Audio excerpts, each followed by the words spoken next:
friend. Welcome back to this Romans Road series. Today we are talking about Romans 3:23. For all have sinned and fall short of the glory of God. Such an important verse for us to understand for our own hearts and in seeking to share our faith with others. So just like yesterday when we were talking about John 3:16, I think it's helpful to slow down, look at this verse by asking some questions of the verse. And the first question I ask is who? Who? Well, this is for all.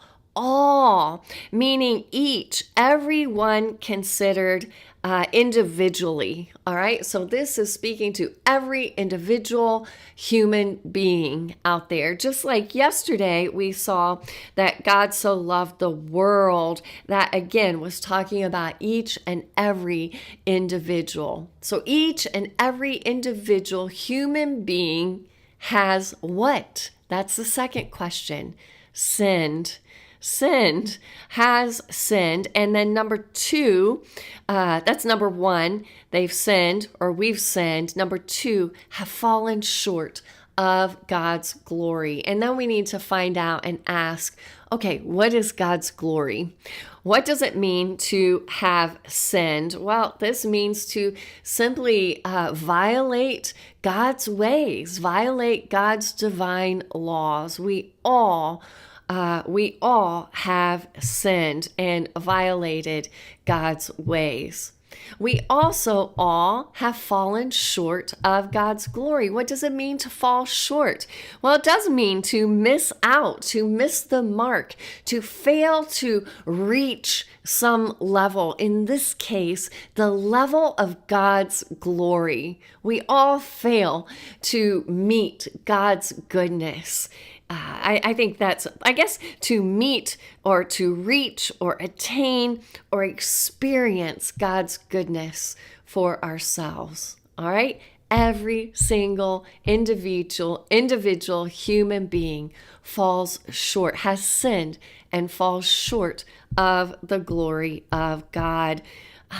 What is his glory, friends? That's another word to look up. This is a state of high honor. This speaks to God's splendor, his magnificence, his power, his holiness, his goodness.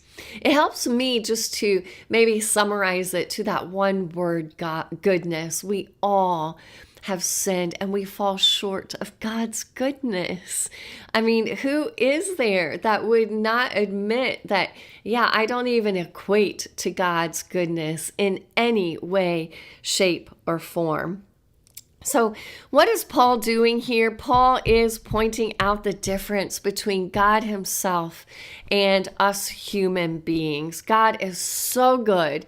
God is so glorious. God is so full of life. Yet we, as human beings, we are sinners and we are destined for death, right? We all die. So in essence, Paul is saying, okay, people, look at who God is. He is all glorious. He's magnificent. He's splendorous. He's all powerful. He's full of life, eternal life. This is who God is. He's holy. He's good. And this is who we are. Oh, there is such a gap between God and ourselves. Friends, it's humiliating to recognize that gap. At least it is for me. I mean, even this morning, I have seen just how far my heart falls short of God's goodness. As a human being, I am just prone. I am self-centered, prideful. I'm judgy. I'm grumpy. I'm complaining. That is my human condition, and I'm so prone to wander into that day by day, hour by hour. All right? That is my human condition. Friends, it takes humility to recognize just how little we have to offer God.